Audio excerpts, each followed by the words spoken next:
Hello दोस्तों, कैसे आप सभी। उम्मीद करता हूँ अच्छे होंगे। जैसे कि आप सभी को पता है, भारतीय रेलवे में एएलपी की वैकेंसी दोबारा आ चुकी है। इसमें अपन पद की बात करें तो उसमें 9,970 वैकेंसी आपकी होने वाली है। तो ये 2025 की वैकेंसी है और 2024 की वैकेंसी ऑलरेडी चल रही है, जिसका अभी CBT 2 एग्जाम लेना बाकी है। तो उसका प्रोसेस ऑलरेडी चल रहा है। तो इस वीडियो में आपको A to Z आपको सब बताने वाला हूँ। तो बने रहे वीडियो के अंत तक। पोस्ट की बात करें तो पोस्ट इसमें आपकी 9,970 है और इनके लेवल की बात करें तो लेवल 2 की पोस्ट है और इसमें इनिशियल पे आपका 19,900 होता है। करते हैं एएलपी के फॉर्म फिलअप करने की डेट के बारे में। तो इसकी जो डेट है वो 12 अप्रैल से ऑलरेडी स्टार्ट हो चुकी है, जो कि 13 मई तक चलने वाली है और 14 मई तक इसकी फीस जमा होने की डेट है। तो आप इस फॉर्म को फिलअप कर सकते हैं। फीस के बारे में बात करें तो SC/ST के लिए जो फीस है और फीमेल्स के लिए वो 250 रुपये है और UR और OBC के लिए इसकी फीस 500 रुपये है। सबसे पहले हम बात करते हैं एज लिमिट को लेकर। सबसे ज़्यादा कैंडिडेट क्वेश्चन क्या होता है, एज लिमिट को लेकर रहता है कि हमारी एज या किस एज से किस एज के कैंडिडेट इस फॉर्म को अप्लाई कर सकते हैं। तो अगर आप OBC, UR या SC/ST में हैं तो मैं तीनों का डिफरेंट आपको बताने वाला हूं। अगर आप UR कैंडिडेट से हैं तो आपकी एज 2 जुलाई 1995 से लेकर 2 जुलाई 2007 के बीच में होनी चाहिए, तो आप इस फॉर्म को फिलअप कर सकते हैं।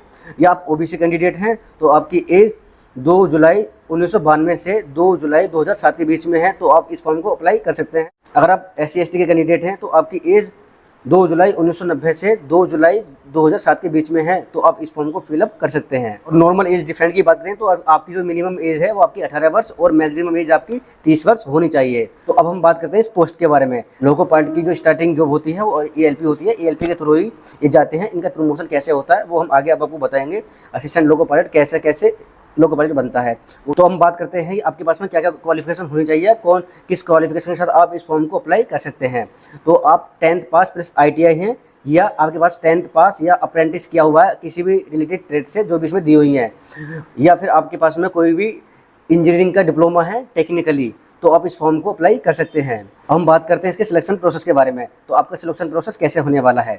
तो इसमें आपको पहले CBT 1 एग्जाम होगा, कंप्यूटर बेस्ड टेस्ट फर्स्ट, उसके बाद CBT 2 होने वाला है, उसके बाद कंप्यूटर बेस्ड एप्टीट्यूड टेस्ट यानी कि जिसे हम बोलते हैं आपका साइको टेस्ट, जो ELP के लिए होता है, स्पेशल अलग से होता है।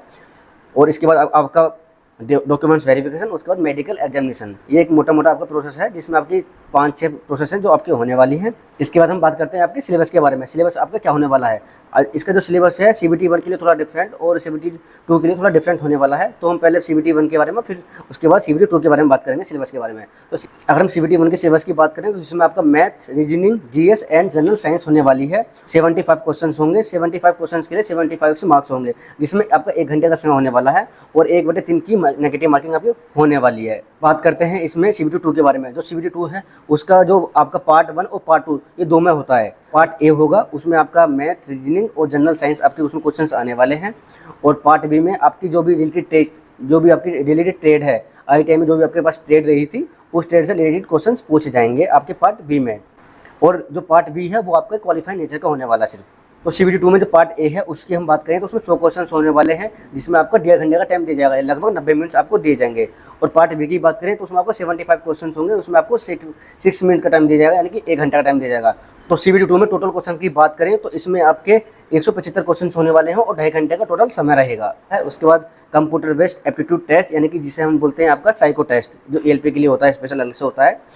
और इसके बाद आपका डॉक्यूमेंट्स वेरिफिकेशन, उसके बाद मेडिकल एग्जामिनेशन। तो अब हम बात करते हैं ELP के मेडिकल स्टैंडर्ड के बारे में। तो ELP के लिए मेडिकल स्टैंडर्ड जो है वो आपका A1 होना चाहिए। A1 मतलब 6/6 आपकी आइज होनी चाहिए और कलर ब्लाइंडनेस आपका बिल्कुल भी नहीं होना चाहिए। कलर ब्लाइंडनेस बिल्कुल भी अलाउ नहीं है। तो हम बात करते हैं ELP के प्रमोशंस के बारे में। तो ELP के प्रमोशंस कैसे होता है, कैसे वो लोको पायलट बनता है। ELP को ट्रेनिंग सेंटर ZRTI में भेजा जाता है, वहाँ इनको सिखाया जाता है, लोगों के बारे में पढ़ाया जाता है और सब कुछ सिखाया जाता है, जहाँ इनको GS और भी सारी चीज़ पढ़नी पड़ती हैं लोगों के बारे में। वहाँ से आने के बाद इनको फिर रोड लर्निंग दी जाती है। रोड लर्निंग देने के बाद फिर इनको इंडिपेंडेंटली चार्ज दिया जाता है ELP का एज ए गुड्स गाड़ियों में। उसके बाद इनका प्रमोशन होता है सीनियर ELP में, जहाँ इनका प्रमोशन पैसेंजर गाड़ियों में होता है एज ए सीनियर ELP। उसके बाद इनका प्रमोशन होता है सेंटर में। सेंटर के बाद इनका प्रमोशन होता है गुड्स लोको पायलट में, फिर पैसेंजर लोको पायलट में, फिर उसके बाद मेल सुपरफास्ट पैसेंजर लोको पायलटों में। अब हम बात करते हैं ELP की सैलरी के बारे में, जिसका आपको बेसब्री इंतजार था। तो हम ELP की सैलरी की बात करें तो ELP की जो सैलरी आती है इनिशियली आपको 50,000 से 55,000 के बीच में आपको ELP की कैश इन हैंड आपको सैलरी मिलने वाली है। तो ये थी ELP के बारे में मोटी मोटी जानकारी। तो अगली वीडियो में बात करेंगे, आपको डीपली से डीपली जानकारी दी जाए। बाकी ये बताना कि आपको वीडियो कैसी लगी और नेक्स्ट वीडियो किस पॉइंट्स पे या किस चीज़ को लेकर आनी चाहिए, ये भी मुझे कमेंट बॉक्स में जरूर बताना। अगली वीडियो में मिलते हैं, और जिस चीज़ को लेकर ज़्यादा कमेंट रहेंगे मैं उसी चीज़ के ऊपर वीडियो बना लेके आऊँगा। तो आप कमेंट करके मुझे बताना कि नेक्स्ट वीडियो किस लेवल पर होनी चाहिए या किस टाइप की वीडियो आप चाहते हैं। मैं उसी टाइप की वीडियो बनाने की कोशिश करूँगा। पूरा आपको ज़्यादा से ज़्यादा जानकारी दूंगा लोको पायलट के बारे में, ELP के बारे में, ट्रेन मैनेजर के बारे में, TT के बारे में, जिस चीज़ के बारे में आप जानकारी चाहते हैं। रेलवे से रिलेटेड किसी भी पोस्ट के बारे में आपको जानकारी चाहिए तो आप कमेंट बॉक्स में डालिए, मैं पक्का आपको उस चीज़ के ऊपर वीडियो लेकर आऊँगा, पक्का। बस थोड़ा टाइम का इशू रहता है इसलिए नहीं हो पाती है वीडियो, बाकी कोशिश पूरी रहेगी मेरी, वीडियो आने की जल्द ही वीडियो लेकर आऊँगा। तो मिलते हैं अगली वीडियो में। जय हिंद दोस्तों।